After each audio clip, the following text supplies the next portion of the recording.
Hi, my name is Newell Davis with World Composting, and today we're going to take a look at our Vermibag Max. Now this bag has our normal red wigglers in it, and compared to our European night crawlers or African night crawlers, these are a smaller worm, but they do have a much more varied temperature that they can live in, and they're much better about surviving in a lot of conditions.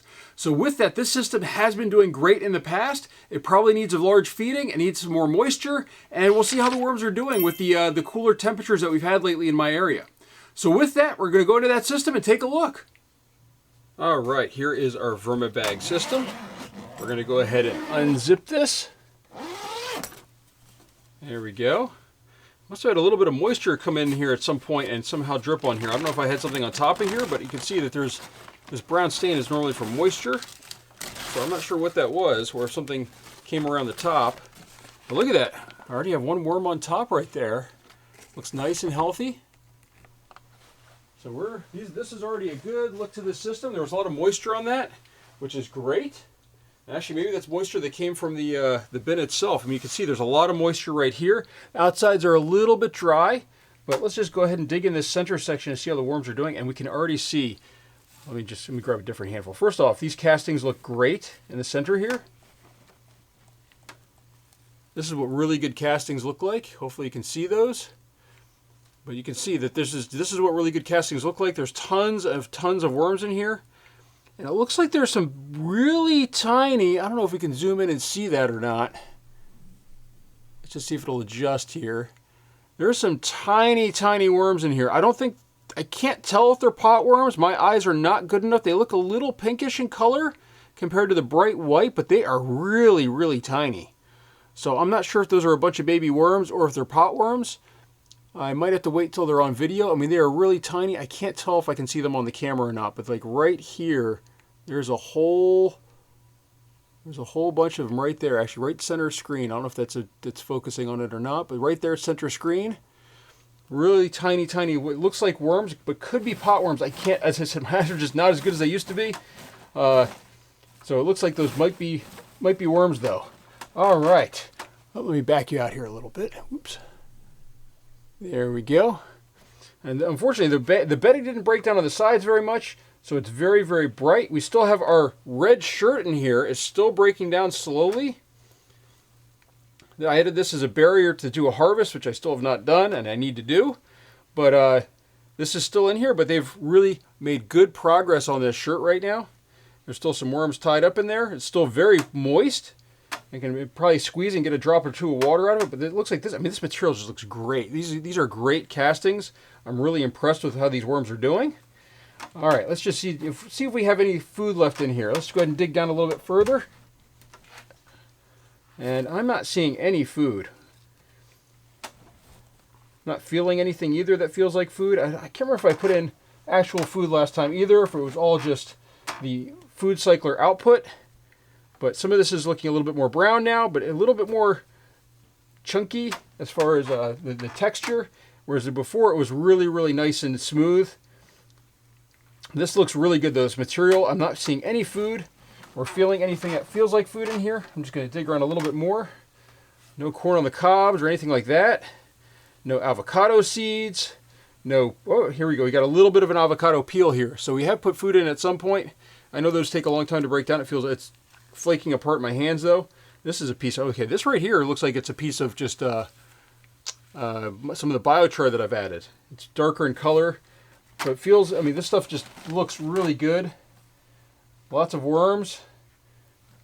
Yeah, I'm impressed with this system. It's doing a great job, except it is dry along this outside area all around, but that's not surprising. There's no humidity in the air really, or I should say not none, but there's very low humidity here in Maryland this time of year, and with it being as cold as it's been, I'm just not really that surprised that it's only in the center where the humidity is staying and the moisture is staying too, and that's where the worms are staying. I'm just digging down a little bit in here just to see what's going on. Even more worms down in there. As I go further and further down, you can see the material still looks great. Very few cardboard clippings in there or anything like that, except for what's falling in there now. But now what we're going to do is we're going to load this up with some food. So I'm going to go ahead and just put in the Vitamix output this time. And the reason why I'm using this, oh, wait, hold on here. Hold on. Did I lose it? Nope, I found it. Hold on. Look at that right there. That is definitely a worm cocoon right there. I don't really see these very often in my systems anymore. Usually they're a little bit brighter yellow. This one's a little bit darker, but that is definitely a cocoon. So I'm glad to see that. Now I'm just going to take a quick look and just look all around here and see if I see any others. That's a sign of a good system when you start seeing cocoons. But I'm not seeing any others. I see another piece of that avocado peel. I'm just going to break that up a little bit. And what we're going to do now is we're going to go ahead and add our food cycler input. We're adding a big scoop this time. And this is, as I said, for those that don't know, this is dehydrated, ground up food. So it needs a lot of water, and it needs to be mixed in so that way it can be activated. Now what we're going to do first is we're going to start with our biochar. Get a big handful of that in here. I've got a big bucket right next to the bin. We're going to go ahead and dump in a huge amount of biochar here. And this stuff is great for your system. This has been inoculated. And here's just this one is going to be mainly water. This has been inoculated with fish waste that I have from a fish tank. So I'm just going to go ahead and put this off to the side. Let me go ahead and mix this up a little bit. You can see right here, this stuff really absorbs water like crazy. You really need to make sure you add enough water, otherwise you're going to dry out your systems when using this stuff. Wow, you need a lot more water in here. Give me a second.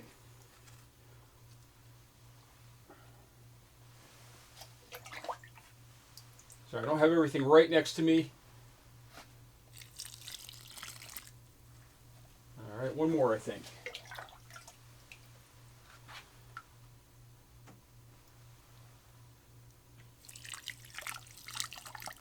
As I said, this stuff is pretty thick, but at the same time, you can really mix it in here to the food. This food's just going to absorb all of that liquid, which is great. Still might need a little bit more. I think we'll spray some water in here though now. This stuff is just great for mixing into this stuff. What it's going to do is it's going to allow the microbes from the fish waste, which have been sitting in the biochar, and it's going to let them work into this. The worms are going to be able to work at it. It's already going to be microbially active, and that way they're ready to go. Actually, well, we're still going to need to add a little bit of water in here just to make sure there's enough moisture, because that feels a little bit dry. But now we're going to add regular water from my sprayer that I've got over here. And I know it's a little bit loud, the sprayer, but this is the best thing I can do to really, I can't put it way off to the side. So it's got to be close enough by to be able to spray. Just cleaning off my glove a little bit here. Although we're going to go ahead and get it wet again anyhow, but. All right. Bring some of this back in, get some of this paper wet. You really want to make sure you bury your food scraps too, by the way, because they can grow mold on top of these things if they get a little bit too wet. So I'm just kind of spreading this out a little bit. I'm going to get all this stuff just a little bit wet on top. And this stuff is really important to just kind of make sure you wet everything. Get some nice moisture in here. Now, they do seem to prefer the middle of the system. The sides tend to dry out, so I am going to just get the sides wet, but I don't know if I can do much of that about them until I do a harvest and really sort of recenter everything. So we're just going to kind of spread everything around here. And we are going to add some more dry paper on top after this as well. I do like to have a little bit of paper on top to act as a barrier to prevent bugs, although I've not had a lot of bugs in my basement, knock on wood. And it's been a pretty good year this year with that, so no big issues really. So there we go. We got our water in here. Oh, let me just get everything off my glove. There we go. We got the water in there. Turn off my sprayer. And as I said, we're going to add some cardboard now that's dry to the top of this. This is just going to sort of act as a barrier for any bugs or anything like that. Just make sure everything's buried in there. So there we go. This is about I think it's a 2-gallon bucket of cardboard, just to add a layer on top. There's already plenty of cardboard in here. And then we're going to go ahead and put our cover back on. And that is our update for this system. This system is looking great. It does need a harvest. It's getting really high up here. And I do need to harvest all my systems, really. They are starting to get a little bit too full at the moment. But, as I said, it's sort of in the middle of winter here. Although I do have some friend that really wants some of my castings, which is great for his garden. And with that, thank you for watching. If you have any questions or comments, please leave them down below and let me know.